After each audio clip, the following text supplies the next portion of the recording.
Tom Holland has been one of the most vocal people when it comes to the deal between Sony and Disney, and trying to basically get them to continue to work together to bring Spider-Man to the MCU. You know, as much as he's allowed to talk about it with his PR and publicity to keep in mind, you know, he's been pretty vocal about it.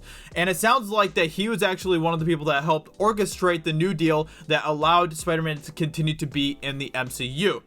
Now, you know, I'm not really the biggest fan of Spider-Man continuing to be in the MCU. I think he would work so much better being in the Spider-Verse and working more with Sony and as far away from Disney as possible, because Disney is continuing to just get worse and worse. But with that being said, I can't help but appreciate Tom Holland taking the initiative to do this, taking the action to do this.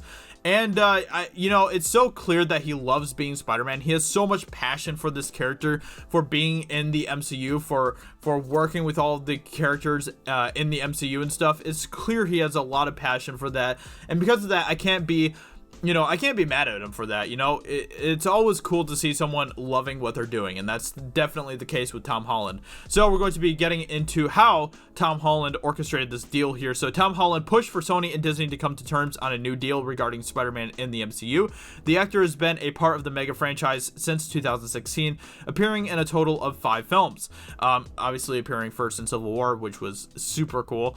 Spider-Man was an integral part of Phase 3, particularly in relation to Tony Stark's arc, quickly becoming a fan favorite character who seemed poised for bigger and better things as the MCU entered its next era. He was kind of set up to be the next Iron Man in a lot of ways, which is probably going to be fizzled out now. But with that being said, even though the partnership between Sony and Disney yielded very beneficial results for both parties, the two studios initially could not agree on a new deal and opted to go their separate ways. For a while, it looked like the MCU was going to continue without Spider-Man in tow, but in late September, Sony and Disney reached a new deal. Spider-Man Homecoming 3, which comes out in July 2021, will be set in the MCU, and Holland is going to appear in another future Marvel movie. Fans have Holland to thank for this turn of events.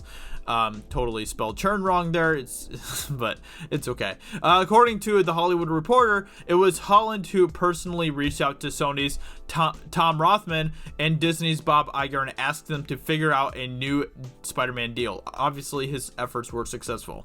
So, you know, well done on you, Tom. You know, if you were able to get this to work together, then that's awesome. You know, as much as I'm not a big fan of Spider-Man continuing to be in the MCU, you know, I can't help but admire how much Tom Holland loves Spider-Man and loves working with the MCU and stuff. So with that being said, well done on you, Tom, and I hope it does well. You know, I hope Spider-Man 3 is great. I hope that, you know, you continue to be able to play this character and do what you want to do, and I think that's awesome. So, you know, I'm more excited to see what Tom Holland's going to be doing in the Spider-Verse and not so much in the MCU. But with that being said, you know, well done on that, Tom. So, hope you guys enjoyed this video. Let me know in the comments below what you think. What do you think about Tom Holland helping orchestrate the deal and bring the two studios together? That's pretty cool. So, with that being said, hope you guys enjoyed. And I will talk to you all very soon in another video. Talk to you later. Bye.